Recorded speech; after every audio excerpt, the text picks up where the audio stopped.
What's up, Stu? How you doing? I'm good, Jim. Dude, it's cold Great day. outside. It's cold. It's Oh, it is February. It's cold. It makes me wish I was somewhere sunny like Aruba right now.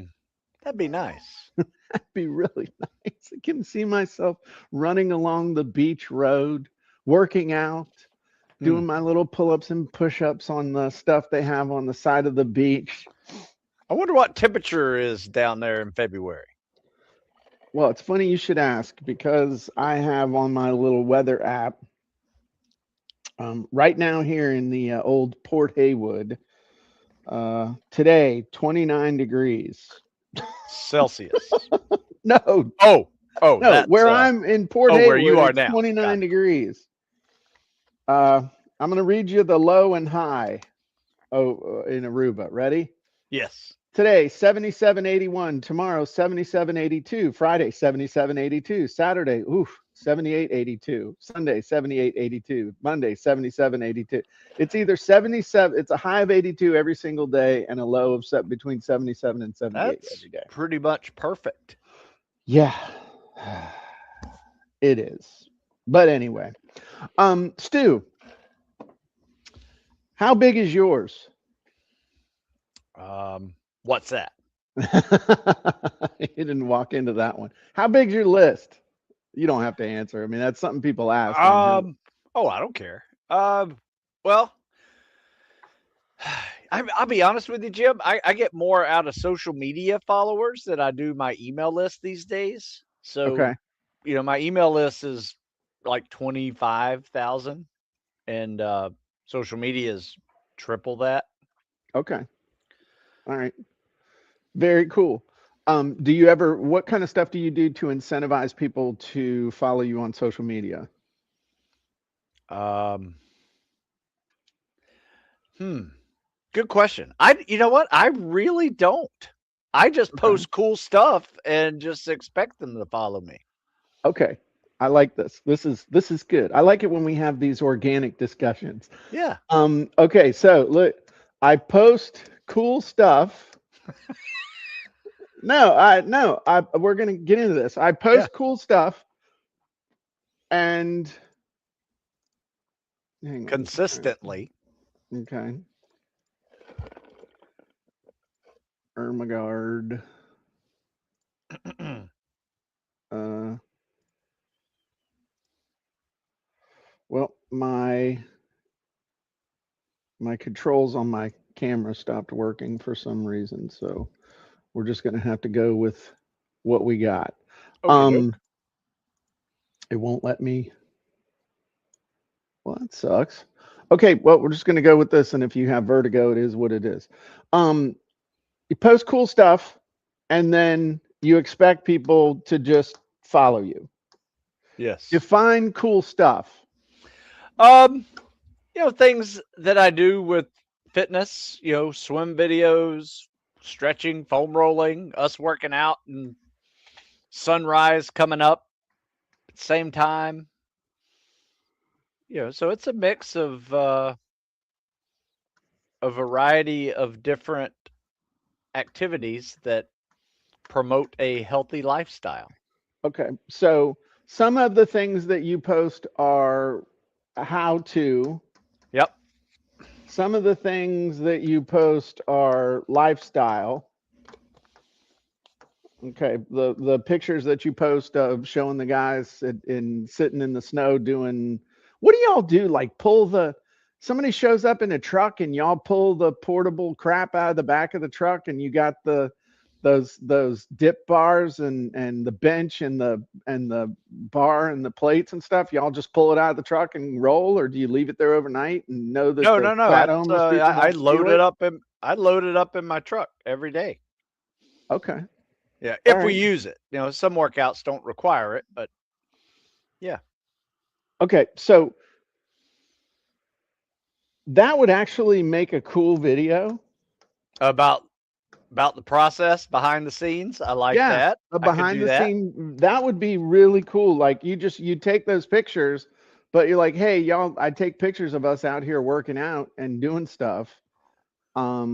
But do you ever wonder, what happens beforehand? Here's the deal. I roll up, Stu's like, hey, I roll up. And then, you do one of those videos where you just like pull stuff out of the truck and like and then it does those bit, bit, bit, bit, bit videos where like the dip bar's there and the bench is there and the plates are getting thrown over there and some dude's putting it together and then shows a whole bunch of guys coming, one dude, two dude, three dude, four dude, five dude, that kind of thing. That'd be a cool video. I'll do it. That's a great Um, idea. so these are all things that kind of say, hey, that's somebody I'd be interested in following. And what do they all have in common? Okay, well, they all follow a theme. They're quick. What else? What else do these things have in common? Um, hmm. There's no right answer. I mean, I'm just Related. trying. I guess they're kind of related to what I sell. Okay. So it's related to my store. Okay. There's coaching involved. Where if I'm going to write about coaching, I should be coaching. Okay. Um, And doing it. yeah, I'm doing what I coach. Yeah. Okay. So none of this involves giving away a free ebook. None of this involves a 60-minute webinar. All of this is kind of it's quick, it's fast, it scratches a little itch. And if someone wants more, then they can kind of dive, no pun intended, but they can dive in as much or as little as they want to do. And you said something else that I didn't write down up here, but you said, and it's consistent. Yeah. Okay, describe consistent. What does that mean? I mean, like how consistency Every day, and frequency. twice a day. Okay. And you're posting on Instagram? Yep. TikTok? Yep. YouTube. Okay. And Facebook gets an automatic. Whatever I post on Instagram goes to Facebook. Okay. And that's pretty much it. And now school. Yeah. My school platform. I want to say skull. But okay. How much time, energy, and effort do you put into your titles and descriptions and all that other stuff? I mean, how much are you evil scheming about what you're putting in for the actual text and stuff? Probably not enough. Okay. But it's efficient, but I think it could be better. Okay. Some days I really put a lot into it. Some days I just kind of do the minimum standard. Right. And just explain what we're doing, not maybe why we're doing it. Okay. And all right. So if we were going to talk about your email list, why do you think your email list is not why do you think your email list is not as responsive as it used to be? Well, one, I only use it once a week. Okay. So I don't want to do it every day. Okay. I don't know if that is a logical assumption that people don't want daily emails from me, but I know I can look at what the percentage of people that open them and say, dang, not many people are opening my emails. That's why I decided a long time ago is like, you know what? Screw that. I'm going to sell my newsletters instead of just sending them out for free. And I said, if you really want this content, you buy it, you buy the newsletter. So, and that's why I kind of formed a membership program around it. But I still send emails to everybody, but there's a group within that group that pays for specific emails. Okay. So Workouts you of the have week, articles of the week, videos of the week that they don't have to go hunt and peck. They're all right there in one spot. right. So you do like a weekly digest Yeah. newsletter thing that people pay what, like $100 a year, 200, 300? How much they pay? Uh, 30 a month. Oh, $30 a month. Okay. Yeah. All right. Um, so the original thing that we were going to talk about today was what's working to get people to opt in. But I think, and we're going to talk about that. But I think it's important to understand that when we're trying to get somebody to opt in, what we're really doing is asking them to pay attention. Hmm. And so it's important to understand what makes people pay attention. Why are people paying attention? And I think there's been a fundamental shift in that, and also just in general of what's valuable and what's not anymore. And so if we take a little trip down memory lane, right? And if you think about, when the internet really became the internet was what, 1995? Yeah. So let's say from 1995 to 2000, 2000 to 2005, 2005 to 2010. And that might be a little bit too granular, but that's okay. Um,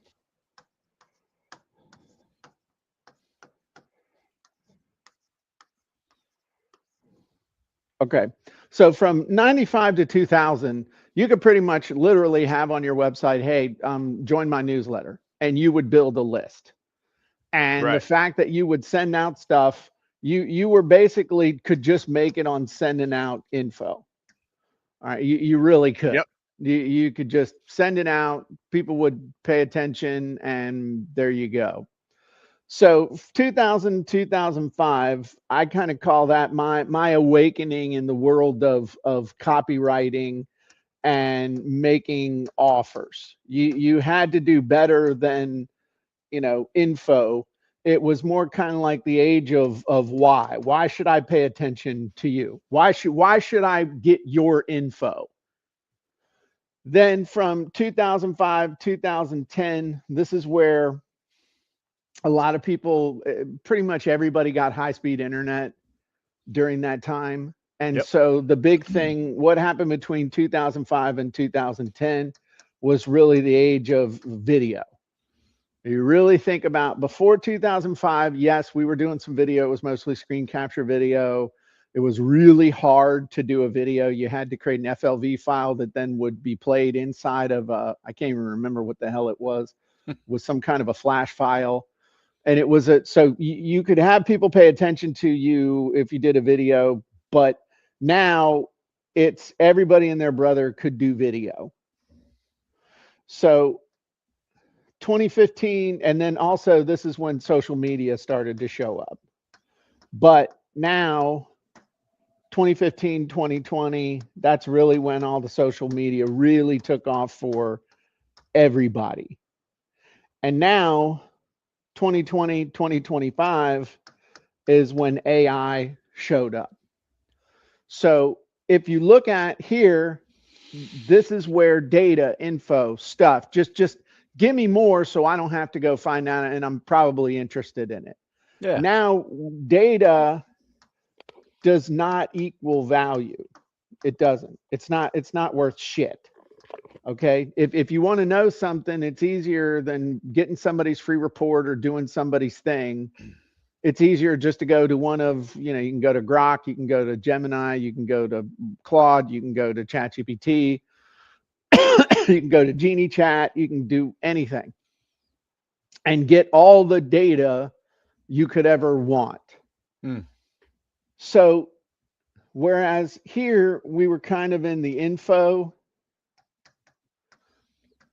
age stuff, now we're really in the results. Hmm. But the problem is that when a lot of us think of results, what's the result somebody wants with what you're doing? Well, I want, I want to swim better, run better, be faster, lose weight, all that stuff to some degree. Yeah. Also, the result they want is to be entertained. Also, the result they want is to have their beliefs reinforced. There's all kinds of stuff going on when we think of results. Again, because if you think, hey, I want to be able to do more pull-ups, I want to be able to do more push-ups. Well, you know what? I can go to ChatGPT and plus or minus, it can tell me plus or minus what Stu would tell me if Stu didn't know me, if Stu wasn't talking to me, if Stu didn't know my exact situation. It would talk about greasing the groove. It would talk about, I mean, all these other things that you could do. So again, is getting the result that somebody wants. I'm not trying to talk in circular logic, Yeah. but what is the result that somebody wants? Somebody wants confidence. They want assurance or reassurance. They want to have their beliefs reinforced. And so we need to start thinking about other types of results that somebody wants in order to get them to pay attention. This is kind of getting out there, or maybe I need another cup of coffee or something, or maybe I need less coffee. But I mean, just what are your thoughts? Are you like, what the No, hell are you even talking about, Jim? no, I love this because often think about it not just as a for my business, but for how business and investing is evolving, right? Whether it's time or money, what you're investing and how that's evolving right in front of our eyes. Mm-hmm. But yeah, you laid it out there, and every one of these builds on each other, for the last 20, 30 years, um, to getting results. Right, I mean, I mean, yeah, you could get results in 2020, but in 2010, but um, I think you're right. Data is useless, information is king. Um, but it takes why do you effort say to turn. information? Why do you say information is king? Well, because Information's everywhere. it, well, but data by itself is just it's not useful information. If Right. if that's what I'm trying to say. Sure. You have to apply it in certain ways to make it actually useful. And that's where you get your results, Right. from your experiences, your knowledge, your understanding of the topic. You can now look at the data and turn it into useful information for people to digest better. Right. And I think this is what you're trying to say, Yeah. but there's a pyramid of stuff. Okay. Yeah. So at the bottom is data. Data is just, and I hate to use the word facts because then I start getting it, what is a fact? You know, the earth is round. Yep, that's a fact. If you're a flat earther, you're an idiot. Okay, you're just stupid. All right. You're a moron if you're a flat earther. Okay. um Now data is up for interpretation. If you say, is the earth wobbling, is it slowing down, um is it getting warmer, why is it getting warmer, all these things. Now there's data, but data can support pretty much any kind of an idea if you want to spin it to a human being. Okay. Yeah. 2 plus 2 is 4, even if you're an idiot and use a box and have new math, as opposed when we were kids, it's like, what's 2 plus 2? 4. Okay, well, you don't need to draw a picture, little Timmy. It's freaking 4. All right. Yeah. It's Yeah. deuces, babe. Yeah. Information is kind of the next level up of data. That's where there's some kind of judgment attached to the data. Information and ideas kind of go hand in hand. I take in the data and I start to interpret it. So then the next level up of that is knowledge. What is knowledge? Well, I know some stuff because this is where experience starts coming in. All right. Based on my experience, I can look at this data, this information, and I can make a judge. This is where also judgment comes in. I can make a judgment call on what does this mean? Okay, what does this mean? What does this mean now? What does this mean um, in the future? Now, with know-how is when you just have lots of experience with something where you can pretty much know on autopilot whether, and this is where you get into heuristics and stuff like that, but you just, I can look at something and know how to fix it. I can look at something and just know what's broken. What I know what somebody needs to do. You know, they come to you and they say, "Hey, Stu, when I'm doing my pull-ups, it hurts here, and you know, I got this right here, and and you're like, oh, okay. Well, you're not fully extending down. You're keeping too much tension in your elbow, which is causing basically tennis elbow. So what you need to do is take a break for like 3 or 4 days." And do this instead, and then practice doing full range of motion. And it's like you just know. That's Mm, know-how. It's kind of yeah. like your mom goes in the kitchen. Mom's going to make her special meatballs and stuff. She don't have a recipe because it's up here. She can taste it and be like, it needs this and this and like 7 things go in because she puts one little dab on her tongue. That's know-how. That's a great analogy And then of what AI wisdom. isn't.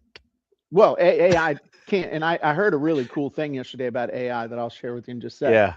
And then wisdom is when you know what you don't know and you're willing to acknowledge it.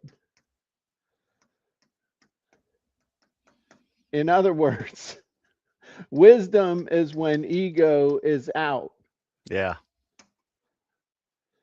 And this is when you get the guy, it's like, you know, yeah, I know, but I want to think about it a little bit because there's so many things that could be at play here. I'm not going to get into a whole bunch of judgment. So where judgment starts coming in down here, up here, judgment starts to go away because you realize that there's so much that you don't know. You need to ask a lot more questions. What does this have to do with getting people to opt in? Well, here's the deal. This is where AI lives. Okay. This is where AI lives. Now, it can give you the data and the information in such a way that you think it has knowledge, but Mm, it doesn't. It can't. And this is the part where I heard something really kind of cool. AI basically gives you the average of all the answers it could give you. yeah. So AI is just the new average. Whew. Think about that. That's really deep thought. Yeah. But if you think about it, that's all AI can do is just give you the average of all the stuff it's read, whatever the large language model is. It can give you the average of everything it's read to give you an answer, to give you the information based on the data. It has no knowledge because knowledge requires experience and judgment, Yeah. and it can have neither. And even with artificial general intelligence, it can't because this is where the soul is. Again, it can simulate it. And again, we talk about heuristics and things like that, where these are automated programs that run in your own brain to just keep you from overloading your circuits. So is that the equivalent of AI? Probably. I mean, it can react, but AI can never have experience and judgment. It can't. So if we want to create value that makes somebody pay attention to us, and then you know what goes up here? Art. Mm. That's what goes at the very top. Make it an art, not a science. Well, just art. This is where art is. Art can't be anywhere else but up here above wisdom. Hmm. Now, maybe that's the little romantic in me. Hmm. Interesting. But your soul is what's up here. Yeah. AI is down here. All right. So, what's the stuff that's going to make people pay attention to you? Your know how, Yeah. your experience, your judgment, your wisdom, the questions you know that people should be asking.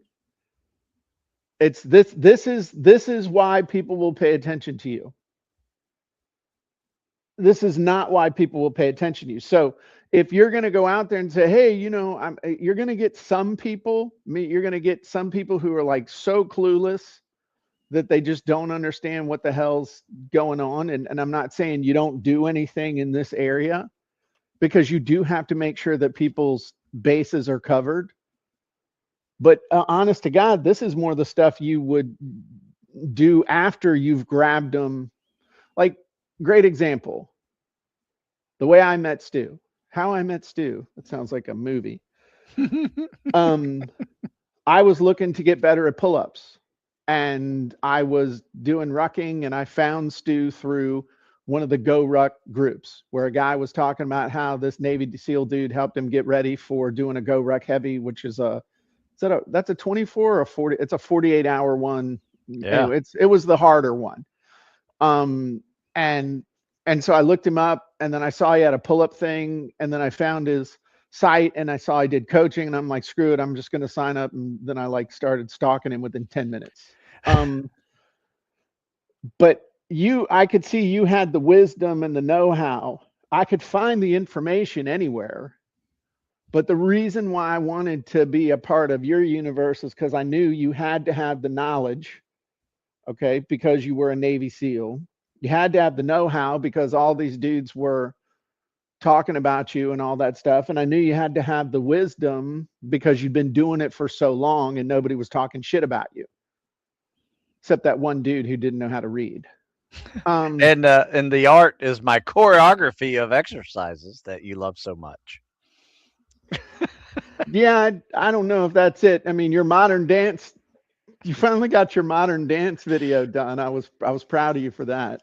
Mm. So, yes, you can get a certain number of subscribers or people to pay attention to you because you come out with a checklist of this. Okay. I'm not saying that's a bad thing. But what I'm saying is this is the stuff that people will pay attention to. And again, what does SOUL stand for? Stories, observations, unique perspective, lessons learned. Okay, the stuff that only you can do. That's where the soul is here. And then like you talk about art, dude, you post art every day. When you take those pictures and you're like, Yep. "Hey, I think this is cool looking. I think this is neat." And that's, so no, it's not your dance moves, Stu, sorry, but it's the pictures of you dancing that are artful. Yeah. So, and I know that I'm going to throw this off on you because I need to think on it for a second. But if you were going to create a lead magnet that didn't live here but lived here, no right or wrong answer, but I mean, what would you do? That was what I was going to ask you. What would that look like, Jim? Yeah, well, that's what I'm saying is at this point, I'm up here. I know the questions to ask, but I got to think about this. Yeah, I agree. It's 5 tips to be better at pull-ups. I can get that from ChatGPT.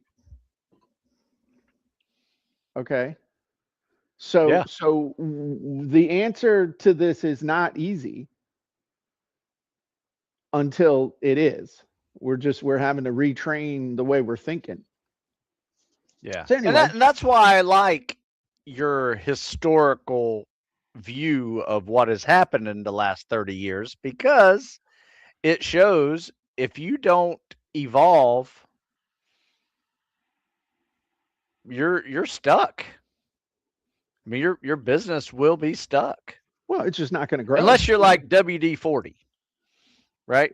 WD-40 is a one product company, and they With just no make patent. WD-40. That's all they make. Yeah. You know the story behind that, right? Oh yeah, it's a great story. It It's is an like awesome story. 97% of households has WD-40 in it. Right, but you know how WD-40 was created, right? Why it was created? No. What So what do you hear? WD-40 was created because I don't remember, was it the Patriot anyway, whatever the Mercury rocket was, whatever the missile equivalent of that was, whether that was the Minuteman or whatever, they had a problem with the exterior of it was rusting. Hmm.